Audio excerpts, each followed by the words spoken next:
अब आइए हम एक्सरसाइज के यानी प्रैक्टिस सेट के कुछ क्वेश्चंस लेते हैं। ये है हमारी practice set 2.1 chapter number 2 exercise number 1 class 10 standard subject algebra. अब आते हैं यहाँ पे देखिए, सबसे पहले टेक्स्ट बुक का पहला क्वेश्चन जो दिया हुआ है हमें कि right any two quadratic equation. अब हमें करना क्या है, जो हमारा जनरल फॉर्म है उसके हिसाब से कोई भी वेरिएबल अपनी पसंद का लेकर क्वाड्रेटिक इक्वेशन लिखना है। सो हम लिखते हैं x² + 4x + 5 = 0। हमें यहाँ से ख्याल इतना रखना है कि कोई भी एक वेरिएबल लेना है, उसका हाईएस्ट पावर 2 लेना है और आप कोई भी क्वाड्रेटिक इक्वेशन इसके जरिए से बना सकते हैं। दूसरी ओर कोई और वेरिएबल लेते हैं 2y² + 6y + 7 = 0। यहाँ देखिए मैंने अपने मन से वेरिएबल लिए, उनके कोएफिशिएंट भी हमने हमारे दिल से लिए और यहाँ पे इक्वेशन बन गई। सिर्फ ख्याल ये रखना है कि हाईएस्ट पावर क्या होना चाहिए वेरिएबल का, वो है 2। अब आते हैं सेकंड क्वेश्चन पे एक्सरसाइज के, जिसमें ये हमको डिसाइड करना है कि दी हुई इक्वेशन क्वाड्रेटिक इक्वेशन है या नहीं है। अब वो हम कैसे डिसाइड करेंगे, वो हम डिसाइड करेंगे इक्वेशन का पावर देखकर। अब आप देखिए यहाँ जो पहली इक्वेशन दी हुई है वो है x² + 5x - 2 = 0। यहाँ पे सबसे पहले हम कोएफिशिएंट 1 है, उसके बाद देखिए यहाँ पे हाईएस्ट पावर कितना दिखाई दे रहा है आपको 2। तो इस केस में क्या होगा, फिर ये क्वाड्रेटिक इक्वेशन है। तो आप नीचे एक रीजन लिखेंगे लाइन डाल के, as here the highest power of variable is 2, therefore it is a quadratic equation। अब आते हैं दूसरे एग्जांपल पर। दूसरा एग्जांपल दिया है y² = 5y - 10। सबसे पहले ये जो इक्वेशन दी गई है ये क्वाड्रेटिक इक्वेशन के जनरल फॉर्म में नहीं है। यानी जनरल फॉर्म में होता क्या है कि सारे नंबर जो है एक तरह होते हैं और इक्वल साइन के उस साइड में क्या होता है, 0 होता है। तो सबसे पहले हम सबको इधर लाएंगे।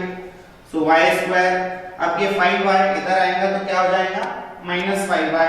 हमें पता है कि इक्वल साइन के इधर कोई चीज आती है, इधर कोई नंबर आता है, सो प्लस से माइनस, माइनस से प्लस हो जाता है, इसीलिए y जो है यहाँ पे माइनस का हो गया।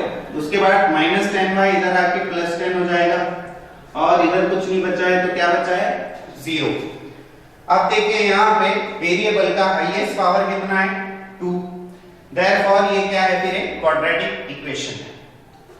चलिए अब हम आते हैं थर्ड एग्जांपल पर। थर्ड एग्जांपल सबसे पहले देखिए क्या दी गई हमें। Third example y² + 1/y = 2। अब दिखने में तो ये आमतौर पे हमें लगती है कि क्वाड्रेटिक इक्वेशन है, मगर हम इसे सॉल्व करके देखेंगे कि क्वाड्रेटिक इक्वेशन होती है या नहीं होती। क्यों? क्योंकि यहाँ पे देखिए डिवीजन में हमें y दिया हुआ है, तो हम इस y को चेंज करके मल्टीप्लाई करके इस y को सबसे पहले हम यहाँ से रिमूव करेंगे। उसके लिए आपको क्या करना पड़ेगा, y से दोनों साइड मल्टीप्लाई करना पड़ेगा। सो मल्टीप्लाई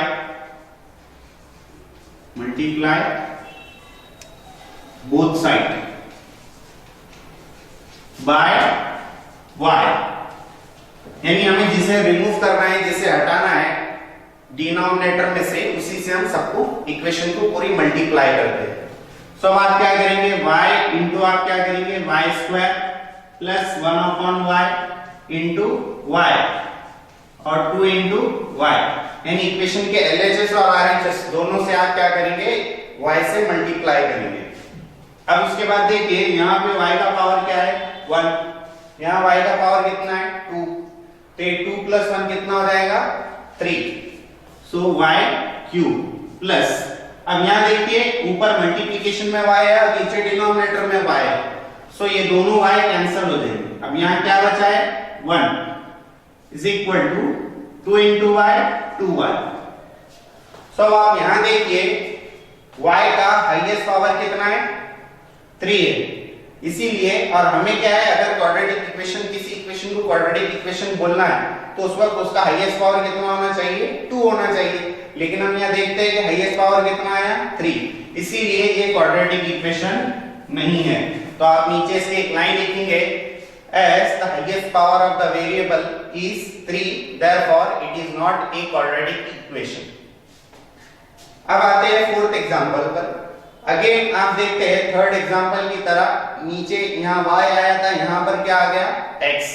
तो वापस से हम सेम काम करेंगे, यानी मल्टीप्लाई करेंगे दोनों साइड। और किससे करेंगे, यहाँ y था तो हमने y से मल्टीप्लाई किया, यहाँ पे x है तो यहाँ किससे करेंगे, ऑब्वियसली x से करेंगे। तो multiply both side by x। तो अब आप x से मल्टीप्लाई करेंगे, तो यहां लिखेंगे आप x into x plus 1/x into x is equal to -2 into x. अब आप यहां देखिए, यहां भी x का पावर 1 है, यहां भी x का पावर 1 है, तो 1 प्लस 1 कितना हो जाएगा 2। सो x का पावर 2 और यहां से ये x और ये x कैंसिल हो जाएंगे। सो प्लस क्या आएगा 1 इज इक्वल टू -2। अब यहाँ पे x है तो यहाँ आ जाएगा -2x। अब -2x को हम इधर लाते हैं, तो क्या होगा x स्क्वायर, ये 2x इधर आएंगे तो +2x और +1 इक्वल टू 0। इस तरह से हमारी जो इक्वेशन बनी वो x square + 2x + 1 equal to 0। इस तरह से आप यहाँ देख सकते हैं कि highest power of the variable क्या है, वो है 2, इसीलिए ये क्या है, एक क्वाड्रेटिक इक्वेशन है। तो इस तरह से आप दी हुई इक्वेशन को डिसाइड कर सकते हैं कि वो क्वाड्रेटिक इक्वेशन है या नहीं है। कैसे डिसाइड करेंगे, इक्वेशन में आपको कुछ चेंजेस करने पड़ेंगे, यानी सबसे पहले आपको वेरिएबल्स को एक साइड लाना पड़ेगा और इक्वेशन के एक साइड में 0 रखना पड़ेगा। अगर इक्वेशन में दिया हुआ है तो तब करने की जरूरत नहीं, और अगर इक्वेशन मॉडिफाइड फॉर्म में है तो पहले आपको उसको सिंपलीफाइड करना पड़ेगा और फिर आंसर लाना पड़ेगा। सो सबसे पहले आप इसका स्क्रीनशॉट ले लीजिए, उसके बाद फिर मैं आगे के क्वेश्चन सॉल्व करते हैं।